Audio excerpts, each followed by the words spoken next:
FRM, as we know, is one of the most reputed finance certification across the globe. FRM gives you a passport to work in 190 plus countries across the globe. FRM makes you eligible for the most reputed finance jobs in the most reputed finance firms at a very good package. ये सारी बातें तो आपको already पता है, but after knowing these बातें और ये सब जानने के बावजूद भी at times it becomes difficult for us to convince our parents for FRM and CFA like certifications. ऐसा क्यों? उसका सिंपल से रीज़न ये है कि हमारे पेरेंट्स को या हमसे जो ऊपर एक जनरेशन है उनको FRM एंड CFA के बारे में बहुत ज़्यादा अवेयरनेस नहीं है. They are not aware about the facts कि किस तरीके से FRM आपके करियर के लिए इंपॉर्टेंट है. ना उन्होंने ऐसी कोई सक्सेस स्टोरीज अभी तक सुनी या पढ़ी होंगी कि FRM करके या CFA करके किसी का बेटा या बेटी किसी बहुत बड़ी कंपनी में बहुत अच्छी जॉब पे चला गया है. ये सब स्टोरीज, ये सब चीज़ें वो सुनेंगे, but after some point of time जब और ज़्यादा लोग करने लग जाएंगे, जब इसकी FRM CFA की रीच ऑलमोस्ट CA CS जैसी हो जाएगी, तब पेरेंट्स उस चीज़ के बारे में अवेयर होंगे and then they will push their students for the same. But अभी कैसे मैनेज करें? अगर आप इंटरेस्टेड हो, कन्विंस्ड हो कि आपको FRM या CFA जैसा कुछ करना है, तो आप कैसे अपने पेरेंट्स को कन्विंस करो? That is a challenge. Hello everyone, I'm Naman Jain, co-founder of Intradel, and in this video, I'm going to talk about the importance of FRM certification and किस तरीके से आप importance के points को use कर सकते हो अपने parents को convince करने के लिए. So सबसे पहला point of differentiation या understanding तो यही है कि FRM, CFA सब global certifications हैं. ये सिर्फ इंडिया में ही applicable नहीं है, ग्लोब की 190 plus countries में applicable है और आपको best of finance firms में job देते हैं. इसके लिए आप किसी भी relevant job site या फिर किसी भी CFA या FRM की खुद की वेबसाइट पे जाके भी आप प्रूफ दिखा सकते हो उनको. And to create a differentiation with CA CS जो कि कॉमनली नोन है, आप ये बता सकते हो कि CA और CS दोनों ही सिर्फ इंडिया में वैलिड है. अगर हमें इंडिया से बाहर अकाउंटेंसी प्रैक्टिस करनी है तो उसके लिए हमें CPA या ACCA जैसे एड ऑन कोर्सेज करने पड़ेंगे and CA will not take us there. Whereas FRM के साथ हम अब्रॉड कहीं भी जाके काम कर सकते हैं एंड CFA के साथ भी हम अब्रॉड कहीं भी जाके काम कर सकते हैं. तो वो चीज़ CA CS के साथ पॉसिबल नहीं है. This is the first point of differentiation for this particular aspect. ये पहला पॉइंट है. अगले पॉइंट पे आते हैं. किसी भी प्रोफेशनल सर्टिफिकेशन की इंडिया में जो पास परसेंटेज होती है that is approximately 10%. Success rate is approximately 10%. फिर चाहे आप CA की बात करो 10% का राउंड होता है, CS में 12-13% का राउंड होता है. Whereas FRM में 40% से ज़्यादा पास रेट होता है FRM पार्ट 1 का एंड पार्ट 2 का 50% से भी ज़्यादा होता है.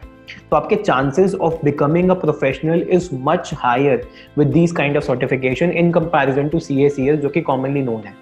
अब कोई स्टूडेंट इतनी लंबी CA जर्नी करने के बाद भी अगर किसी लेवल पे जाके अटक जाए तो पहले का जो बैकग्राउंड है वो बहुत ज़्यादा मैटर नहीं करता, वो बहुत ज़्यादा सक्सेसफुल भी नहीं बना पाएगा आपको. अगर आप CA के इंटर क्लियर करने के बाद फाइनल लेवल क्लियर नहीं कर पाओगे तो आप कभी एक फुल फ्लेज्ड CA नहीं बन पाओगे and that journey will be too long, 5 साल 6 साल की journey. But that is not the case with FRM और CFA. इन फैक्ट FRM आप 1 से 1.5 साल में खत्म कर सकते हो एंड CFA भी आप 2 से 2.5 साल में खत्म कर सकते हो, राइट? तो ये आपका सेकंड पॉइंट ऑफ डिफरेंशिएशन है. Third important point is return to investment. अगर आप फर्स्ट अटेम्प्ट में FRM CFA क्लियर करते हो तो FRM का कॉस्ट स्ट्रक्चर समझ लेते हैं. पूरा FRM पार्ट 1 एंड पार्ट 2 की एग्जामिनेशन फी मिला के होती है $1,500 विच इज अप्रॉक्सीमेटली 1,15,000 रुपए. एडिशनल खर्चा for part 1 coaching, part 2 coaching, study material, calculator का अगर हम लोग 60,000 भी मान लें तो अप्रॉक्सीमेटली 1,75,000 की आपकी टोटल FRM में इन्वेस्टमेंट होती है. एक आध बार अगर आप फेल भी हो जाओ तो मैक्सिमम 2.25 लाख, राइट? 2.25 लाख रुपए इन्वेस्ट करने के बाद जो बेसिक मिनिमम एकदम लोअर लेवल पे लेके चले तो एक FRM पास आउट कैंडिडेट की जो सैलरी होगी वो 3.5 लाख रुपए के आसपास होगी, उससे कम नहीं होगी. तो आपका जो रिटर्न टू इन्वेस्टमेंट है that is approximately 2 times, that is much much much higher in comparison to MBA finance या फिर CA CS भी अगर हम इनिशियल लेवल से लेके चलें. CA CS में मनी इन्वेस्टमेंट से ज़्यादा टाइम इन्वेस्टमेंट है तो हमें उसको कंसिडर करना पड़ेगा, right? Next point is compatibility. आपको FRM या CFA करने के लिए जो भी आप मेजरली कर रहे हो, ग्रेजुएशन कर रहे हो या पोस्ट ग्रेजुएशन कर रहे हो, तो वो छोड़ने की ज़रूरत नहीं है. अगर जॉब कर रहे हो तो वो भी छोड़ने की ज़रूरत नहीं है. आप किसी भी चीज़ के साथ साइडवेज FRM CFA दोनों को मैनेज कर सकते हो. No additional time has to be invested separately. You just have to absorb the extra pressure that will fall onto your shoulders. Weekend पे ज़्यादा पढ़ना पड़ेगा, थोड़ा time extra invest करना पड़ेगा and that will be all. And that is how FRM and CFA are compatible with your other studies and job if you are doing. और आपको additionally कुछ इन्वेस्ट नहीं करना पड़ेगा. वेराज अगर हम CA की बात करें या CS की बात करें तो उनकी कोचिंग जो होती है वो बहुत एक्सटेंसिव होती है.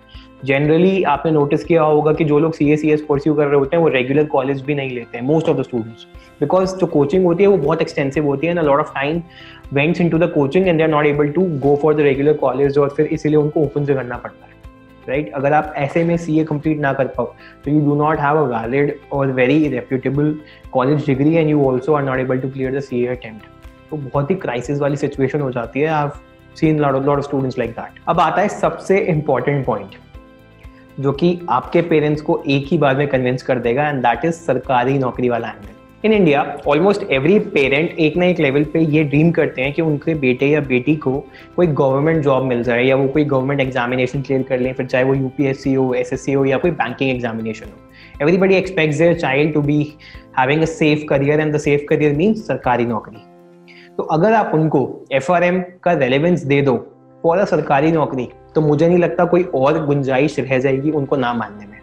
सो you have to explain to them कि RBI, reserve bank of India, अपने रिस्क डिपार्टमेंट के लिए स्पेशल हायरिंग करता है which requires 5 to 6 years of risk industry experience, and risk industry experience आपको तभी मिलेगा जब आपके पास FRM होगा, and that too at a whooping package of 25 lakhs plus, 27-28 lakh 30 lakh के आसपास का पैकेज ऑफर करता है, 7-8 years का वर्क डिमांड करता है, and specialized knowledge in the risk industry, right?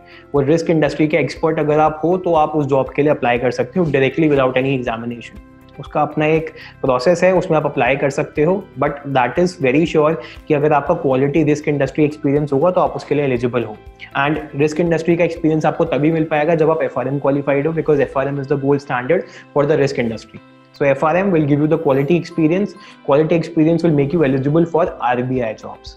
अगर आप उनको बोलो कि RBI में जॉब लग सकती है on the basis of FRM 5-6 साल के वर्क एक्स के बाद, सरकारी नौकरी, वो भी इतने अच्छे पैकेज पे, वो भी रिजर्व बैंक ऑफ इंडिया में, तो मुझे नहीं लगता कि वो लोग आपको वो चीज़ करने से कभी भी रोकेंगे, specially with the Indian mindset. और ये बात सुन के that might bring a spark in their eyes, right? That is the most important part, I believe, will be able to convince your parents to help you out in the FRM and CFA preparations. और अगर फिर भी कोई doubt रह जाते हैं तो I believe कि आपको उनको जिया गोयल वाला टेस्टिमोनियल दिखाना चाहिए।